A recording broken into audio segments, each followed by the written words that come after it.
الحمد لله رب العالمين والصلاة والسلام على سيد الأنبياء والمرسلين أما بعد فأعوذ بالله من الشيطان الرجيم بسم الله الرحمن الرحيم الحمد للہ عز وجل رمضان سے متعلقہ مسائل پر مشتمل کورس کا آج ہمارا 7واں لیکچر ہے۔ آج کے لیکچر میں انشاءاللہ عز وجل ہم روزہ ٹوٹنے کے اسباب پر کلام سماعت کریں گے۔ آج کے لیکچر میں انشاءاللہ عز وجل ایک ایسا اصول اور قاعدہ بیان کیا جائے گا کہ جس کی مدد سے آپ از خود ان تمام مسائل کا حل تلاش کر سکتے ہیں کہ جن کے سبب روزہ ٹوٹ جاتا ہے اور جن کے سبب روزہ نہیں ٹوٹتا۔ تو یہ یاد رکھیں کہ روزہ صرف 3 چیزوں کی وجہ سے ٹوٹتا ہے۔ نمبر 1، منافذ بدن میں کسی چیز کا داخل بدن ہونا۔ نمبر 2، جماع یعنی زوجین کے مابین ہونے والی ہم بستری اور اس سے تعلق رکھنے والی چیزوں کے سبب۔ اور نمبر 3، قے یعنی الٹی کے سبب۔ تو 3 ایسی چیزیں ہیں کہ جن کے سبب روزہ ٹوٹتا ہے۔ اگر آپ یہ 3 چیزیں یاد کر لیں تو آپ کو ان تمام مسائل کا حل بآسانی مل جائے گا کہ جن کے سبب روزہ ٹوٹتا ہے اور جن کے سبب روزہ نہیں ٹوٹتا۔ کیونکہ جس چیز کے بارے میں بھی آپ یہ جاننا چاہیں کہ آیا اس چیز کے سبب روزہ ٹوٹا ہے یا نہیں ٹوٹا، تو اس کا تعلق ان 3 میں سے ہی کسی ایک کے ساتھ ہوگا۔ ان 3 کے علاوہ کوئی ایسی چیز نہیں ہے کہ جس سے اس کا تعلق ہو سکے۔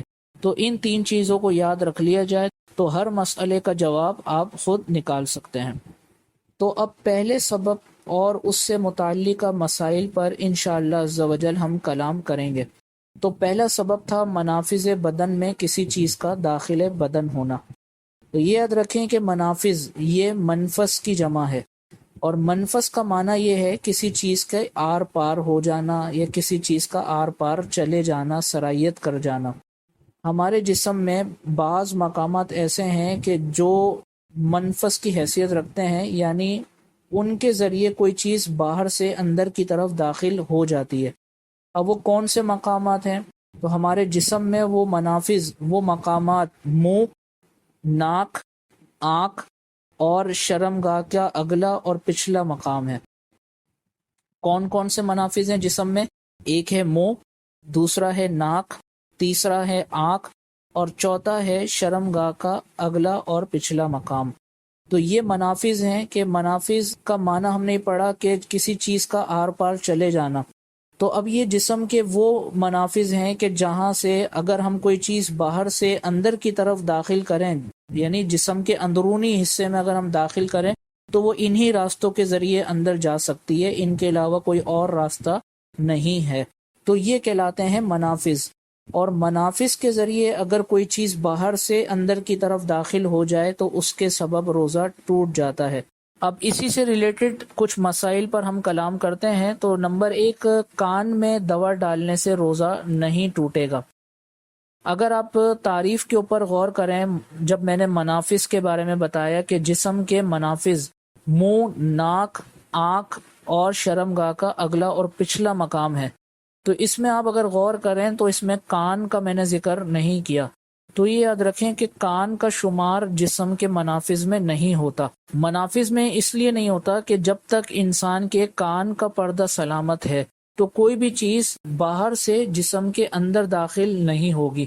لہٰذا اگر کان کے اندر کوئی دوا ڈالتا ہے تو اگر کان کا پردہ سلامت ہے تو اس صورت میں دوا ڈالنے کے باوجود اس کے روزے پر کوئی فرق نہیں پڑے گا۔ تو اس کا خلاصہ یہ ہوا کہ کان میں اگر ہم دوا ڈالتے ہیں تو دوا ڈالنے کے سبب روزہ نہیں ٹوٹے گا جبکہ کان کا پردہ بالکل صحیح اور سلامت ہو۔ دوسرا مسئلہ ہے کھانے پینے سے روزہ ٹوٹ جائے گا جبکہ روزہ یاد ہو۔ یہ ہم نے پچھلے لیکچر میں بھی کلام کیا تھا کہ بھولے سے اگر کوئی کھا پی لیتا ہے تو اس سے روزے پر کوئی فرق نہیں پڑے گا۔ ہاں البتہ غلطی سے یا جان بوجھ کر اگر کوئی کھا پی لیتا ہے تو اس سے اس کا روزہ ٹوٹ جائے گا۔ تیسرا مسئلہ ہے انجیکشن یا ڈرپ سے روزہ نہیں ٹوٹے گا۔ اب اگر آپ غور کریں تو انجیکشن یا ڈرپ یہ ہمارے ہاتھ کے اوپر لگتی ہے اور جسم کے یا دیگر حصوں پر لگتی ہے، لیکن منفس کے ذریعے یعنی جسم کے وہ مقامات کے جہاں سے کوئی چیز باہر سے اندر کی طرف جاتی ہے، مثلا منہ، ناک، آنکھ اور شرمگاہ کا اگلا اور پچھلا مقام، ان کے ذریعے کوئی چیز باہر سے اندر کی طرف نہیں جا رہی، یعنی انجیکشن یا ڈرپ میں اگر ہم دیکھیں تو ان مقامات کے ذریعے کوئی چیز باہر سے اندر کی طرف نہیں جا رہی ہے، اس وجہ سے انجیکشن یا ڈرپ سے روزہ نہیں ٹوٹے گا۔ لیکن یہ یاد رکھیں کہ انجیکشن یا ڈرپ سے روزہ ٹوٹنے کے حوالے سے علماء کا اختلاف پایا جاتا ہے، تو اس لیے اس میں احتیاط یہی ہے کہ جب بہت زیادہ شدید ضرورت ہو انجیکشن یا ڈرپ لگوانے کی تو اسی صورت میں انجیکشن یا ڈرپ لگوایا جائے، اگر اس کے بغیر گزارا ہو سکتا ہو تو پھر اس حالت میں انجیکشن یا ڈرپ نہ لگوایا جائے تاکہ احتیاطی قول پر عمل کیا جا سکے۔ اور اسی مسئلے کے ذریعے ہمیں ایک اور مسئلے کا جواب بھی مل جائے گا۔ بہت سارے لوگ کرونا ویکسین کے حوالے سے سوال کرتے ہیں کہ آیا یہ ویکسین روزے کی حالت میں لگائی جا سکتی ہے یا نہیں؟ تو جس طرح انجیکشن یا ڈرپ کا مسئلہ آپ کو بتایا گیا، بالکل یہی مسئلہ کرونا ویکسین کے بارے میں بھی ہے۔ تو یہ ویکسین اگر آپ روزے کی حالت میں لگوائیں تو اس سے روزے پر کوئی فرق نہیں پڑے گا۔ اگلا مسئلہ ہے کہ غیر اختیاری چیزیں یعنی جن سے بچنا انسان کے اختیار میں نہیں ہوتا، ان کے جسم میں داخل ہونے کے سبب روزہ نہیں ٹوٹے گا۔ مثال کے طور پر جیسے ہم گھر سے باہر نکلتے ہیں تو دھول ہوتی ہے یا مٹی اڑ رہی ہوتی ہے یا کہیں پر دھواں بہت بڑی مقدار میں پھیلا ہوا ہے، تو ان چیزوں سے بچنا چونکہ انسان کے قدرت و اختیار میں نہیں ہے، تو اس لیے ان چیزوں کے سبب روزہ نہیں ٹوٹے گا۔ لیکن اس میں اگلا مسئلہ دیکھیں کہ دھواں اگر جان بوجھ کر کھینچا جائے تو اس سے روزہ ٹوٹ جائے گا۔ ایک ہوتا ہے کہ دھواں پھیلا ہوا ہے پورے خلا کے اندر یا کمرے کے اندر اگر بتی جل رہی ہے اور دھواں پورے کمرے کے اندر پھیلا ہوا ہے تو روزہ اس سے نہیں ٹوٹے گا۔ لیکن کوئی اگر بتی کے قریب جا کر اس کے دھوئیں کو جان بوجھ کر کھینچے تو اس صورت میں چونکہ یہ اپنے اختیار سے یہ کام کر رہا ہے تو اس وجہ سے اس کا روزہ ٹوٹ جائے گا۔ اگلا مسئلہ ہے دودھ پلانے سے روزے پر کوئی فرق نہیں پڑے گا، یعنی حالت روزہ میں اگر عورت بچے کو دودھ پلاتی ہے تو اس سے اس کے روزے پر کوئی فرق نہیں پڑے گا۔ اگلا مسئلہ ہے کہ اپنا تھوک نگلنے سے روزے پر کوئی فرق نہیں پڑے گا۔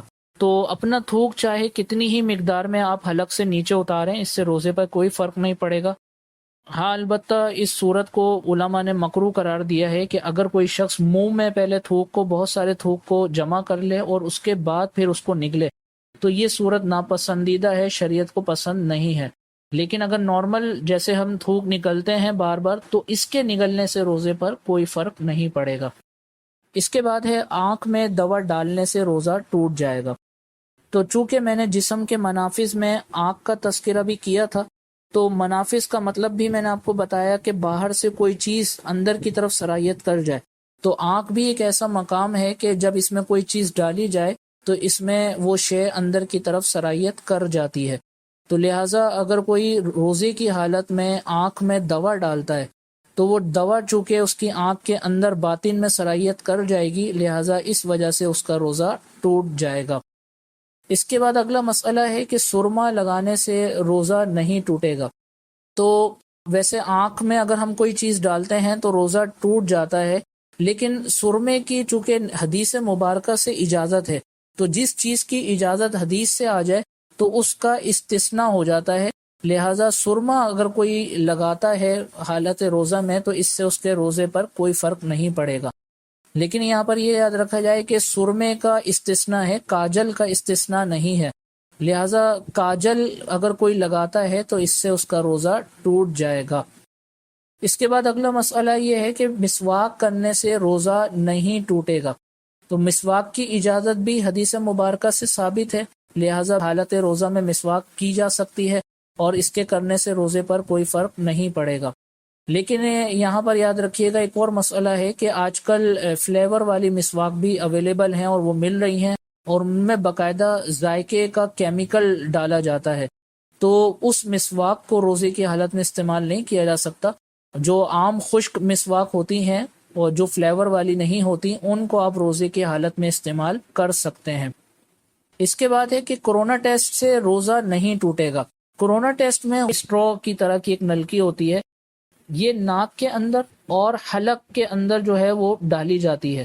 تو اگر وہ نلکی بالکل خشک ہے، اس کے اوپر کوئی تری نہیں لگی ہوئی، کوئی دوا وغیرہ نہیں لگی ہوئی، تو اس نلکی کے ڈالنے کے سبب روزے پر کوئی فرق نہیں پڑے گا۔ لیکن اگر اس نلکی پر کوئی دوا لگی ہوئی ہے یا کوئی تری لگی ہوئی ہے، پہلے سے کوئی گیلا پن اس کے اوپر لگا ہوا ہے، اور پھر وہ نلکی جو ہے اس ناک یا حلق کے اندر ڈالی جاتی ہے، تو اس صورت میں روزہ ٹوٹ جائے گا۔ تو اللہ تبارک و تعالیٰ سے دعا ہے کہ جتنے مسائل آج ہم نے پڑھے ان کو یاد رکھنے کی توفیق عطا فرمائے، اور ان مسائل کو یاد رکھ کر دوسروں تک پہنچانے کی توفیق عطا فرمائے۔ آمین بجاہ نبی الامین صلی اللہ تعالی علیہ وسلم۔ آپ دیکھ رہے ہیں PATF Islamic info YouTube channel. مزید اسلامک ویڈیوز کے لیے ہمارا چینل سبسکرائب کریں۔